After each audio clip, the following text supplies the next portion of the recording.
Hello students, welcome to virtual class by Municipal Corporation of Greater Mumbai. Today we are going to learn English. Friends, welcome to virtual class. Myself Sagar Vasant Mahale. Today we are going to learn English of Standard 9 and we have seen this chapter, the necklace part 1 previously. Now today we are going to see the necklace part 2. तो part 2 में क्या होने वाला है और part 1 में क्या हुआ था ये आपको पार्ट 1 के वीडियो से तो पता चल ही गया होगा कि किस तरह मटिल्डे ने एक सोने का नेकलेस अपनी एक फ्रेंड से एक पार्टी में पहनने के लिए लिया था और वो अचानक उसके गले से लापता हो गया था यानी गुम गया था। अब देखते हैं आगे उस नेकलेस का क्या हुआ।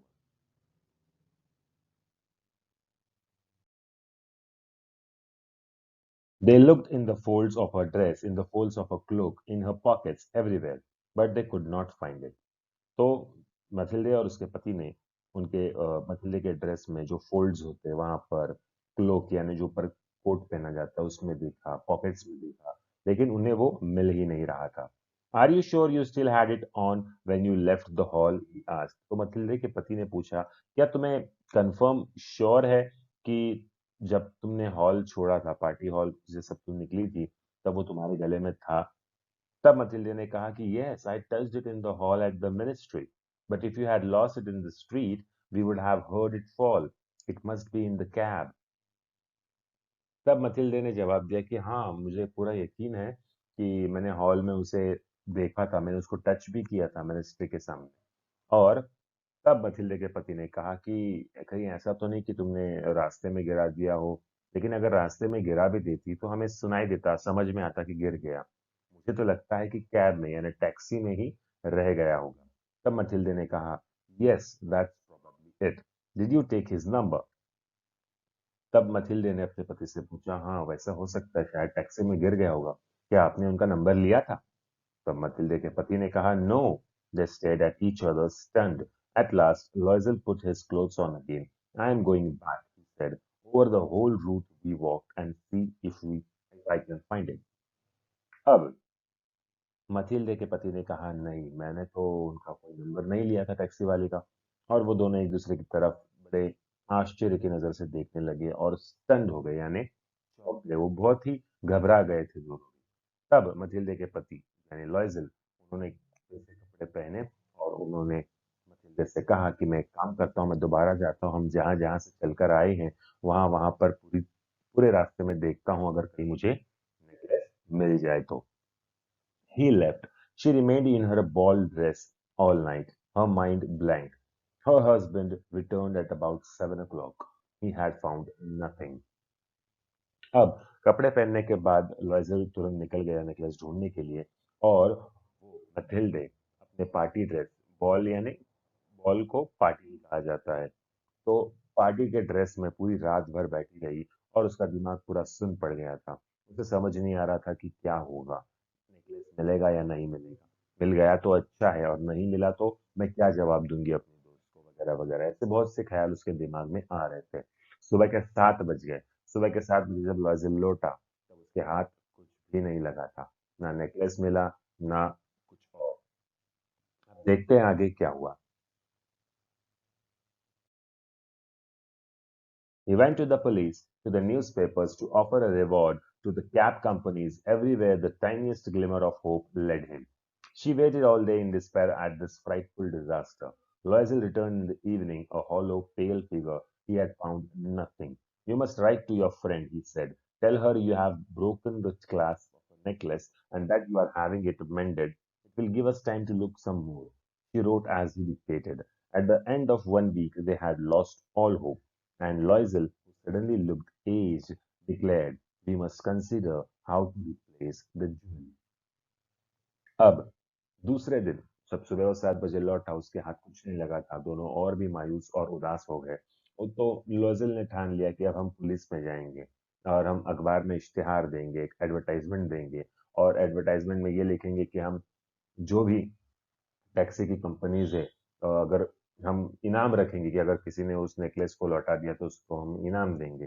तो उसे जहां जहां पर आशा की किरण नजर आ रही थी वहां वहां पर वो कोशिश करना चाहता था और वो कोशिश कर रहा था। पूरा दिन इंतजार करने के बाद भी कोई भी अच्छी खबर नहीं आ रही थी। जब लॉयजल बाहर के सारे काम निपटा कर पुलिस स्टेशन, न्यूज़पेपर वगैरह यहाँ वहाँ ढूंढने के बाद जब शाम को घर लौटा तो उसका चेहरा बिल्कुल भी मायूस और उदास लग रहा था।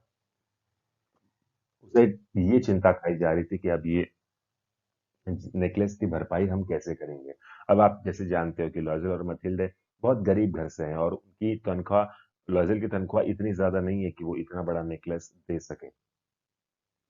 और उसका चेहरा देखकर मथिल्डे को भी समझ आया कि इन्हें कुछ भी नहीं मिला है और कोई सुराग भी नहीं मिला है। तब लॉयजल ने एक दिमाग का थोड़ा इस्तेमाल करके मथिल्डे से कहा, तुम एक काम करो, अपने दोस्त को एक खत लिखो कि तुमसे वो नेकलेस का क्लास्प जो होता है, यानी जो कड़ी होती है वो टूट गई है और तुम उसे बनवाने के लिए सोनार के पास लेके जा रहे हो और इसीलिए देने में थोड़ी देर हो जाएगी। तो इसका मतलब क्या होगा, हमें थोड़ा वक्त मिल जाएगा कि हाँ भाई, हम तब तक नेकलेस को ढूंढ ढूंढ लेंगे और तब तक हम लौटा देंगे। तो ऐसा टाइम मिलने के लिए उसने कहा कि तुम अपने फ्रेंड को लेटर लिख दो और उसने वही किया जो लॉयजल ने कहा। उसने एक लेटर लिखा, जैसे जैसे लॉयजल ने कहा वैसे वैसे उसने लिखा और अपने फ्रेंड को भेज दिया। एक हफ्ता गुजर गया इस बात को, दोनों ने उम्मीद छोड़ दी थी। लॉयजल जो कि दिन ब दिन और टेंशन में नजर आ रहा था, उसने अभी ये कहा मैथल्डे से कि अभी हमें इस नेकलेस को रिप्लेस करने पे, यानी दूसरा नेकलेस देने के बारे में कुछ तो सोचना पड़ेगा। तो इस तरह से देखिए बच्चों, हम जब किसी फ्रेंड की कोई महंगी चीज लेते यूज करने के लिए, अगर हमसे कुछ घूम जाए या टूट जाए तो हमें जितना टेंशन होता है कि भाई हम अपने दोस्त को अब क्या जवाब देंगे, अपने कजिन भाई को या रिश्तेदार को क्या जवाब देंगे। तो ऐसे हालात तब हमें महसूस होते हैं या हम ऐसे हालात में हम तब फंसते हैं जब हम किसी से कोई चीज उधार लेते हैं, कोई चीज उससे मांग लेते हैं, किसी और की चीज, जो कि बहुत ही गलत बात है क्योंकि जो चीज अपनी नहीं है उसे हम उसको पाने की चाहत भी नहीं रखनी चाहिए, ऐसे मुझे पर्सनली लगता है। और इसीलिए यहाँ पर मैथिल्डे का और लॉयजल का जो हाल है, वो हाल देखकर आप भी ये मतलब अंदाजा लगा सकते हैं कि वो दोनों कितने ज्यादा टेंशन में हैं। आगे देखते हैं क्या हुआ।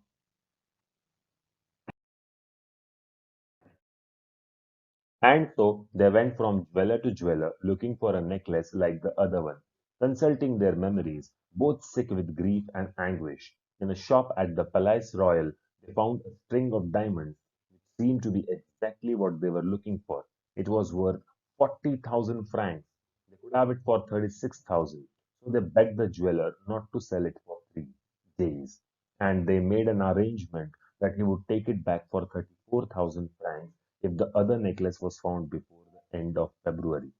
Liesel had 18,000 francs which his father had left him. He would borrow the rest. अब वो ज्वेलर के जो एक ज्वेलर से दूसरे ज्वेलर, दूसरे ज्वेलर से तीसरे ज्वेलर के पास जाते रहे सेम टू सेम नेकलेस देखने के लिए, लेकिन उन्हें नहीं मिला। Consulting their memories both sick with grief and anguish, बहुत ही उदास थे और बहुत ही मायूस हो गए थे।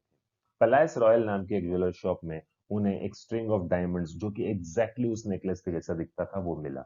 जब उन्होंने उस नेकलेस की कीमत पूछी तो उसकी कीमत 40,000 फ्रैंक्स, फ्रैंक्स यानी फ्रांस की करेंसी को फ्रैंक्स कहा जाता है, तो 40,000 फ्रैंक्स का वो नेकलेस था और वो 36,000 में खरीदने के लिए तैयार हो गए थे। उन्होंने ज्वेलर से बहुत विनती की, हाथ हाथ जोड़ के विनती की, कम से कम 3 दिन तक ये नेकलेस किसी को ना बेचे, हमें ये नेकलेस किसी भी कीमत में खरीदना है। और उन्होंने एक अरेंजमेंट किया कि वो अब ये नेकलेस 34,000 यानी 34,000 फ्रैंक्स में ये खरीदेंगे अगर फरवरी के एंड तक उनका खोया हुआ नेकलेस नहीं मिल जाता। अब लॉयजल के पास 34,000 मतलब बहुत बड़ी रकम, उसके पिताजी वसीयत में यानी विरासत में उसके पास 18,000 फ्रैंक्स नगद छोड़ के गए थे। लेकिन अभी भी 18 से 16,000 उसको कम पड़ रहे, तो उससे वो उधार किसी ना किसी से लेना था। तो अब इतनी डिफिकल्ट परिस्थिति निर्माण हो गई थी फैजल के सामने कि उसके पिताजी ने अपनी जिंदगी भर की कमाई जो अपने बेटे के लिए छोड़ के गए थे, वो पूरी कमाई उस नेकलेस में चली जाने वाली थी। मथिल्डे की एक छोटी सी नादानी, एक छोटी सी गलती, एक छोटी सी जिद की वजह से लॉयजल को और मैथिल्डे को बहुत ज्यादा परेशानी पहुंचा रही थी। तो बच्चों, जैसे कि आप देख रहे हैं कि किस तरह से लॉयजल परेशान है और किस तरह से वो अपनी सारी कमाई हुई या बचत जो भी सेविंग्स है सब कुछ लुटा देना चाहता है क्योंकि वो दिल से अच्छा है और वो बेईमान नहीं है और वो उस नेकलेस को फिर से लौटाना चाहता है क्योंकि वो नेकलेस उसका नहीं था और घूमने के वजह से उसे वो गिल्ट फील हो रहा था कि भाई मैं मतिल्दे के फ्रेंड का नेकलेस कैसे लौटाऊं, इसीलिए उसने सारे तरकीब आजमा लिए लेकिन फिर भी कोई भी रास्ता नहीं निकल रहा था। देखते हैं आगे क्या हुआ, नेकलेस मिलता है या नहीं मिलता है। And he did borrow. He gave notes, made ruinous agreements, dealt with every type of moneylender. Then he went to get the new necklace and laid down on the jeweler's counter 36,000 francs. When Madame Loisel took the necklace back, Madame Forrester said coldly, "You should have returned it sooner. I might have needed it." From then on, Madame Loisel knew the horrible life of the very poor, but she played her part heroically. The dreadful debt must be paid. She would pay it. They dismissed their maid. They changed their lodgings. They rented a garret under the roof.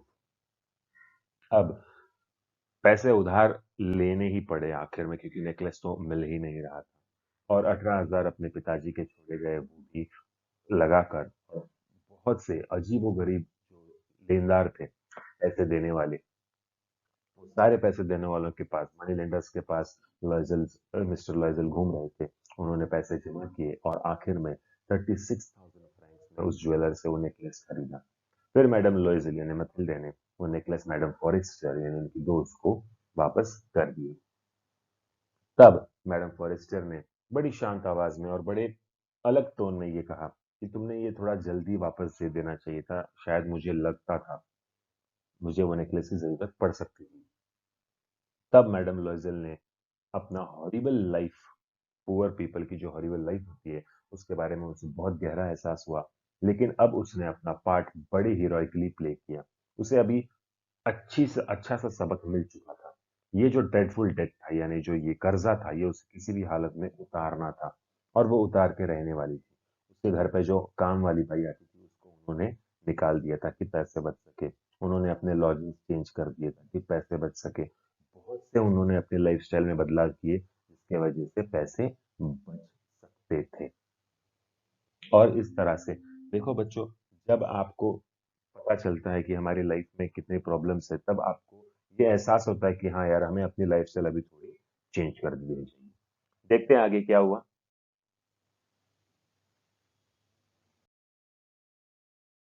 She came to know the drudgery of housework, the odious labors of the kitchen. She washed the dishes, the dirty linen. She carried the garbage down to the street every morning and carried up the water, stopping at each landing to catch her breath and dress like a commoner. She had to bargain at markets, quarrel and face insults over every miserable sou. Each month they had to pay some loans, renew others, get more time. Her husband worked extra every evening doing accounts for a tradesman, and often late into the night he sat copying a manuscript at 5 sous a page. And this life lasted 10 years. At the end of 10 years, they had paid off everything, even the interest. तो बच्चों, अभी उसे सब चीजें धीरे धीरे पता चलने लगी कि घर काम क्या होता है, क्योंकि पहले मथिल्डे इतनी अलग थी, उसका स्वभाव कितना अलग था कि उसे गरीबी पसंद नहीं थी, उसे अमीर बनना था, उसे बाकी जो उसके फ्रेंड्स थे उसके जैसे अलग अलग रहना था, एक्सेट्रा एक्सेट्रा बहुत सी चीजें करनी थी। लेकिन अब उसे पता चल रहा है कि किचन में कितना काम होता है, किचन का काम कितना टेढ़ा होता है। उसे बर्तन धोने पड़ते हैं, उसे गंदे कपड़े धोने पड़ते हैं, उसे खुद अपने हाथों से कचरा बाहर लेके जाना पड़ता है, पानी लेके आना पड़ता है, हर जगह पर बार्गेनिंग यानी भाव-तोल करना पड़ता है, इंसल्ट होना पड़ता है। जो पैसे देने वाले हैं उनके हमेशा उनको खत आते हैं, उनकी वार्निंग्स आती हैं। हर महीने थोड़ा-थोड़ा लोन चुकाना पड़ता है, थोड़ा-थोड़ा इंटरेस्ट चुकाना पड़ता है। अब जब कोई मनी देने वाला यानी पैसे देने वाला अगर नहीं मान रहा हो तो किसी और से लेके एक नया लोन करना पड़ता है। तो उसके उसकी लाइफ में इतना सडन चेंज आया एक नेकलेस की वजह से, जो थोड़ी आलसी, थोड़ी नवाब शौक रखने वाली जो मतलब मिस लॉयजल थी, मैडम लॉयजल, अब वो इतनी बदल गई है, उसे जिंदगी का असली मकसद समझ में आया है। देखो बच्चों, इस अभी तक हमने को ये तो समझ में आया होगा कि पैसों का कभी भी ढोंग नहीं किया जा सकता। पैसे हमारे पास है तो ही हम दिखावा कर सकते हैं। अगर पैसे नहीं है और हम दिखावा करने जाए तो हमें वो बहुत बहुत महंगा पड़ता है। और इसीलिए बच्चों, पैसा या कोई भी अमीरी वाली चीज होती है, उसके पीछे पागल नहीं होना चाहिए, मेहनत करना चाहिए। ऊपर वाला हमें जब भी देगा, हमें जितनी जरूरत है उतना ही देगा, और हमारा जब वक्त आएगा तब ही देगा। उससे पहले अगर हम खुद पे कर्जा करके रखेंगे अपनी जरूरतें और शौक पूरे करने के लिए, तो वो बहुत गलत बात है। और इसीलिए ये जो मैथिल्डे, जिसका पहली लाइफस्टाइल ऐसी थी, अब लाइफस्टाइल ऐसी हो गई है, और उसने हीरोइकली ये जिम्मेदारी उठाई है, बड़े बहादुरी से ये जिम्मेदारी को निभा रही है। उसके पति भी मिस्टर लॉयजल भी डबल काम करने लगे, डबल शिफ्ट करने लगे। हर शाम को रोज घर पर लेट आते थे। एक ट्रेड्समैन था, उसके अकाउंट संभालते थे, और फिर एक जगह पर मैन्युस्क्रिप्ट कॉपी करने के उनको 5 साउस, साउस मतलब फ्रैंक्स के नीचे साउस होता है। जैसे हमारे यहाँ पे रुपीस के नीचे पैसे होते हैं, वैसे 5 साउस, एक पेज लिखने के 5 साउस मिलते थे। तो ऐसे उन्होंने छोटे छोटे काम और छोटे छोटे काम करके थोड़े थोड़े पैसे जमा करके 10 साल बाद पूरे इंटरेस्ट के साथ उन्होंने सारा कर्जा नेकलेस का चुकता कर दिया। देखो बच्चों, 40,000 फ्रैंक्स और उसके ऊपर जो पैसा लगता है, यानी जो अ, ब्याज लगता है 40,000 फ्रैंक्स का 10 साल में, वो पूरा ब्याज चुकता करते करते उनको 10 साल मिलते। तो बच्चों इसीलिए अ, मैं ये आपसे वापस कहना चाहूंगा कि जब तक आपके पास खुद की कोई चीज ना होना, तब तक आप वही चीज किसी और से, किसी और की चीज नहीं मांगो, बिल्कुल नहीं मांगो। अगर आपके पास मोबाइल अच्छा नहीं है और किसी फ्रेंड का आपके पास एक अच्छा फोन है, समझो आईफोन है, आज के डेट में आईफोन बहुत महंगा होता है और बहुत कॉस्टली होता है, जो कि सिर्फ बड़े बड़े लोगों के पास ही होता है। अगर आपके किसी फ्रेंड के पास आईफोन है, आपने उसका आईफोन खेलने के लिए या देखने के लिए लिया और आपके हाथ से वो छूट जाए, टूट जाए, तो उसकी नुकसान भरपाई आपको ही करनी पड़ेगी। और उसकी नुकसान भरपाई करने के लिए आपको कितने पापड़ बेलने पड़ेंगे, ये इस चैप्टर से आपको समझना चाहिए। क्योंकि कैसे होता है बच्चों, जो चीज अपनी है तो अपने को कोई टेंशन नहीं, लेकिन अगर किसी और की चीज का नुकसान आपके हाथों से हो जाता है तो बहुत ज्यादा दुख होता है, बहुत ज्यादा गिल्ट निर्माण हो जाता है मन में। और इसीलिए ये जो मथिल्डे हैं, इसको अपने लाइफ टाइम का लेसन मिल चुका है। एक पार्टी में 2-4 घंटों के लिए पहनने के लिए वो एक नेकलेस मांग कर लाई, और उस नेकलेस के वजह से उसके आने वाले जो 10 साल थे, वो कितने कितनी डिफिकल्टी और कितनी परेशानी में गुजरे हैं, ये आप समझ सकते हैं। आइए देखते हैं आगे क्या हुआ। Madame Loisel looked old now. Often she brooded over the past. What would have happened if she had not lost that necklace? How strange life is, how fickle, how little is needed for one to be ruined or saved. Madam लॉयजल अभी बहुत ही बूढ़ी लग रही है, old लगने लगी है। Often she brooded over the past, what would have happened.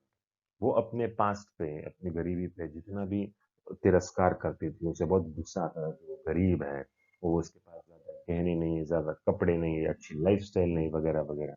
लेकिन एक बात अगर अब हम सोचें, क्या होता अगर वो उस पार्टी में उस नेकलेस को नहीं घुमाती, कैसी लाइफ होती उसकी आज। और लाइफ भी कितनी स्ट्रेंज है, कितनी अजीब है। इंसान को कितना चाहिए और कितना नहीं चाहिए, ये कैसे लाइफ हमको सिखा देती है। और कौन सी चीज हमारी लाइफ का नुकसान बन सकती है या कौन सी चीज हमारी लाइफ का फायदा बन सकती है। मतलब एक ऐसी चीज आती है हमेशा लाइफ में, जिसे हम टर्निंग पॉइंट कहते हैं। हर एक के लाइफ में एक टर्निंग पॉइंट आता है, और उस टर्निंग पॉइंट की वजह से या तो इंसान सक्सेस की ओर जाता है या तो इंसान बर्बाद हो जाता है।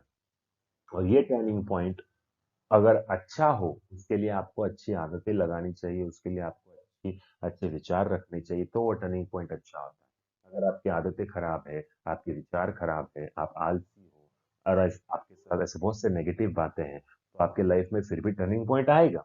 टर्निंग पॉइंट तो हर एक के लाइफ में आता है, या तो अच्छे इंसान के लाइफ में भी आता है, बुरे इंसान के लाइफ में भी आता है। लेकिन अच्छे इंसान के लाइफ में अच्छा टर्निंग पॉइंट, और बुरे इंसान के लाइफ में बुरा टर्निंग पॉइंट आता है। तो वो टर्निंग पॉइंट ही बड़ी चीज होती है। देखो, मैथिल्डे के लाइफ में टर्निंग पॉइंट क्या था? उस रात की वो पार्टी, वो महंगा ड्रेस, वो महंगा नेकलेस। अगर वो जिद नहीं करती नए कपड़ों की, नए नेकलेस की, समझो मैथिल्डे को शर्म आती थी कि मैं पुराने कपड़े पहन के बिना ज्वेलरी के कैसे जाऊं पार्टी में। तो उससे अच्छा वो घर पे रह जाती, क्या जरूरत थी पार्टी में जाने की। नहीं जाते तो क्या हो जाता। लेकिन 400 रुपए का ड्रेस खरीदा, 40,000 का नेकलेस अपने दोस्त से मांग कर लाई मैडम फॉरेस्टर से, और फिर वो घुमा दिया। उसके बाद 10 साल कितने परेशानी में गुजरे। तो ये ऐसी हरकतें, मतलब ऐसी जो हालात निर्माण हुई, वो मैथिल्डी की लाइफ का एक टर्निंग पॉइंट था। और इसी तरह से हमारी लाइफ में भी टर्निंग पॉइंट आएंगे। अभी आप 9वीं कक्षा में, 10वीं में जाओगे, फिर 12वीं करोगे, फिर कॉलेज, फिर आप किसी नौकरी पे लग जाओगे, शादी होगी। तो ये सारी लाइफ का जो क्राइटेरिया है, जो भी क्रोनोलॉजिकली हमारी लाइफ में सब कुछ लिखा होता है, कहीं पे भी एक टर्निंग पॉइंट आ सकता है। और वो टर्निंग पॉइंट अगर आपको अच्छा बनाना है, तो आपको अभी से अपने अंदर, अपने भीतर अच्छी आदतों का रोपण करना चाहिए। अपनी जो नेगेटिव बातें हैं, उनको अभी से कम करने की कोशिश करनी चाहिए। One Sunday, as she was walking in the Champs Elysees, suddenly she saw Madame Forrester, still young, still beautiful, still charming. अब एक रविवार के दिन वो एक पार्क में के यहाँ पर वॉक कर रही थी, जिसका नाम था चैम्प्स एलिस। और वहां पर उन्होंने, यानी मैथिल्डे ने, मैडम फॉरेस्टर, उसकी जो दोस्त जिससे उन्होंने नेकलेस लिया था, उनसे मुलाकात की। अभी भी मैडम फॉरेस्टर कितनी जवान, कितनी सुंदर और कितनी खूबसूरत नजर आ रही थी। तो अब देखो, नियति का एक और खेल मैडम लॉयजल यानी मथिल्डे के साथ हो रहा था। Madam लॉयजल felt emotion. Should she speak to her? Yes, of course. And now that she had paid, she would tell her all. Why not? अब मैडम लॉयजल थोड़ी इमोशनल हो गई मैडम फॉरेस्ट को देख। वो सोचने लगी कि अब ये तो मेरी दोस्त है, क्या मैं उससे जाके बात कर सकती हूँ या नहीं करूं, करूं या नहीं करूं। फिर उसके मन ने जवाब दिया कि हाँ, क्या हरकत, अभी क्या प्रॉब्लम क्या है, कर सकते हैं बात। अब मैडम फॉरेस्टर का नेकलेस भी लौटा दिया है, और नेकलेस खरीदने के लिए जो कर्जा लिया था, वो कर्जा भी चुका दिया है। अब प्रॉब्लम क्या है, क्या, ऐसे क्या हो सकता है, लाइक व्हाट। मैं अभी उसको सारी चीजें बता भी सकती हूँ कि भाई, मेरे से तुम्हारा नेकलेस गुम गया था और हमने कुछ ऐसे किया था या वैसे किया था। तो उसने अपना मन बनाकर मैडम फॉरेस्टर के पास चल पड़ी, और उसने उसे बुला लिया, मतलब बात करना शुरू कर दिया। She went up to her. She said, "Good morning, Jane." अब मैडम फॉरेस्टर का नाम क्या था? Jane. Good morning, Jane. The other, astonished to be addressed so familiarly by this common woman, did not recognize her. She stammered. अब जैसे ही वो madam forester के पास गई, मथिल्डा, उसने कहा, गुड मॉर्निंग जीएन। और जैसे ही जीएन नाम सुना, मैडम फॉरेस्टर ने मैडम लॉयजल की तरफ देखा, और वो चौंक गई। ये गरीब कॉमन औरत कौन है जो मुझे अपने नाम से बुला रही है। वो पहचान नहीं पाई, वो एकदम शॉक हो गई थी, आखिर ये कौन है। अब देखिए इसके बाद क्या हुआ।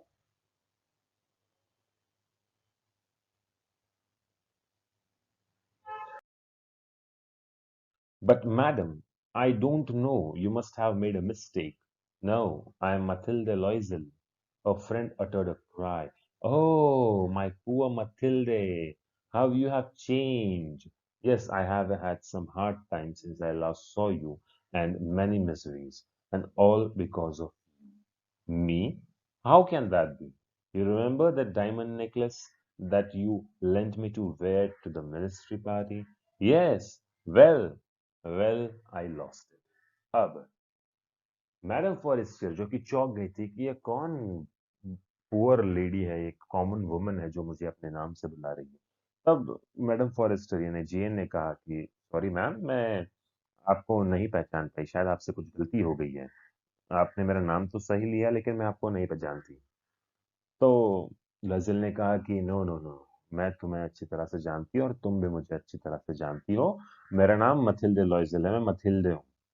अब वहां पर एकदम शॉकिंगली जीएन कहती है, ओ माय पुअर मथिल्डे। अरे बाप रे, तुम मथिल्डे, कितनी बदल गई हो तुम, यू हैव सो चेंज्ड। तब मथिल्डे ने जवाब दिया कि yes, I have had some hard times since I last saw you, and many miseries, and all because.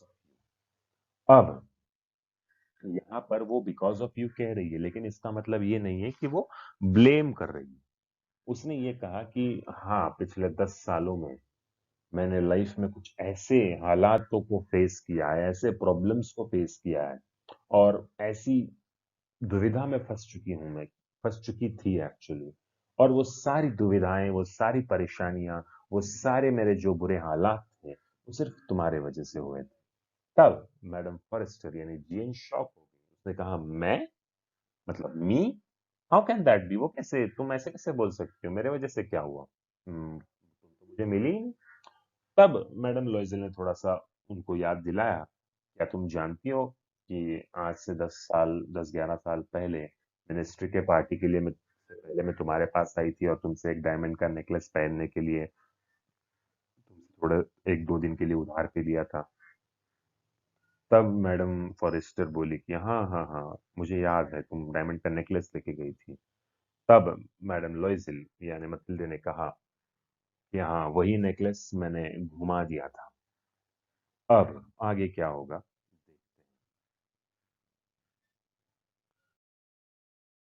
What do you mean? You brought it back. I brought you back another exactly like it. And it has taken us 10 years to pay for it. It wasn't easy for us. We had very little. But at last it is over. And I am very glad. Madame Foyster was stunned. You say that you bought a diamond necklace to replace mine? Yes, you didn't notice them? They were very similar, and she smiled with proud and innocent pleasure. Madame Forrester, deeply moved, took both her hands. Oh, my poor Mathilde, mine was an imitation. It was worth 500 francs at most. अब Mathilde ने कहा कि मुझसे तो वो गुम गया था, मैं तो उसे घुमा दी थी। अब उसने कहा, what do you mean? Madam Forestier ने कहा, क्या बोल रही हो तुम? तुमने तो मुझे वो वापस लौटा दिया था। तब मथिल्डे ने कहा कि हाँ, मैंने लौटाया तो था, लेकिन वो नेकलेस नहीं था जो तुमने मुझे दिया था। मैंने तुम्हें दूसरा एग्जैक्टली उसके जैसा दिखने वाला नेकलेस खरीद के दिया था। और उस नेकलेस को चुकता करते करते, उसका जो कर्जा था उसको चुकता करते करते मुझे 10 साल लग गए थे। और वो हमारे लिए बिल्कुल भी अच्छे 10 साल नहीं थे। आप तो जानते थे कि हम कितने गरीब थे, हमारे पास कितना कम था। लेकिन अब खुशी इस बात की है कि वो कर्जा चुकता हो गया है। 10 साल परेशानियों में भले गए हों, लेकिन अभी अभी सब कुछ ठीक है। अभी हम हमारा पैसा बचा सकते हैं। Madam Forestier was stunned.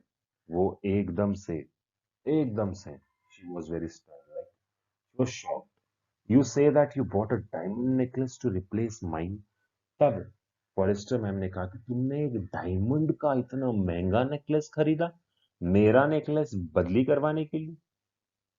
तब मैथिल्डे थोड़ा और शॉक हो गई कि मतलब क्या? तुमने अभी 10 साल हो गए, अभी तक तुम्हें पता नहीं चला कि वो नेकलेस थोड़ा चेंज हो गया है? क्या वो इतने एक जैसे थे, सेम टू सेम? तब मैडम फॉरेस्टर ने स्माइल किया with proud and innocent pleasure. Madam Forestier deeply moved to both her hands. उन्होंने मैडम फॉरेस्टर ने मैथिल्डे के दोनों हाथ अपने हाथों में लिए।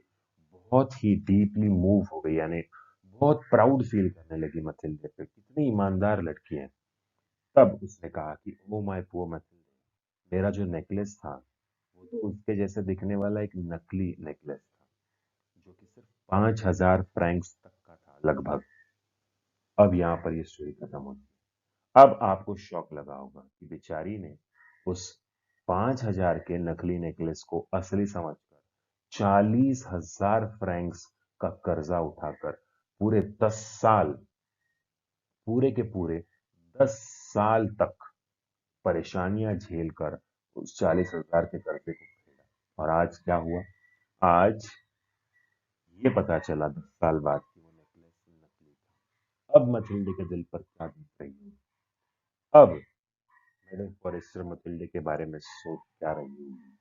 अब ये बात जब लॉइजल को पता चलेगी, मथिल्डे के पति को, तब वो क्या सोचेगा, क्या बीतेगी? तो ये जो एक छोटा सा प्रोज था, ये अडेप्टेड है from the necklace by Guy de Maupassant। अब ये फ्रेंच राइटर है, इनकी इस किताब से ये द नेकलेस, ये पार्ट लिया गया है, पार्ट 1 और इसके आगे क्या होगा, अगर आपको ये जानना है तो आप ये किताब नेट से या कहीं लाइब्रेरी से देखकर पढ़ सकते हैं। तो हमारी किताब में इतना था जो हमने पढ़ लिया है। तो अब बच्चों, इसका मतलब हमें पता चलता है कि एक सबक तो आज हम सीखते हैं कि जब तक आपके पास खुद के पैसे ना हो, खुद के कर्जे के नहीं, उधार के नहीं, माँ बाप के भी नहीं, जब तक खुद के पैसे ना हो, तब तक आपको खुद का कोई भी शौक नहीं करना। और हाँ, जितने पैसे हो, जितनी आपकी चद्दर हो, उतने ही पाँव फैलाने चाहिए। अगर आप अपने चद्दर से बाहर पाँव लेकर जाओगे, तो आपको पता है कि क्या होता है। मथिल्डे के साथ जो हादसा हुआ, मैं उम्मीद करता हूँ कि आप और हम किसी को भी ये हादसा इस हादसे से गुजरना ना पड़े। कभी भी किसी की भी कितनी भी अच्छी चीज़ हो, उसका लोभ ना करें। उसे वो देखने के लिए या 1-2 दिन के लिए यूज़ करने के लिए कभी ना लें। फिर वो अपने सगे भाई या सगे बहन की चीज़ क्यों ना हो। जब तक तुम्हारी चीज़ नहीं आ जाती, तब तक धैर्य रखना है, धीरज रखना है और पेशेंस के साथ काम लेना है। अगर ऊपर वाले ने चाहा, हमारी किस्मत में अगर कोई चीज़ लिखी है, तो वो कोई भी हमसे छीन नहीं सकता। अगर हमारी किस्मत में कोई चीज़ नहीं लिखी है, तो तुम कितना भी सर पटक लो, तुम उसे कभी भी हासिल नहीं कर पाओगे। ये सबक हमें आज इस चैप्टर में मिलता है और मैं उम्मीद करता हूँ कि आपको ये चैप्टर समझ आया होगा। मिलते हैं अगले वीडियो में एक नए चैप्टर के साथ। तब तक थैंक यू।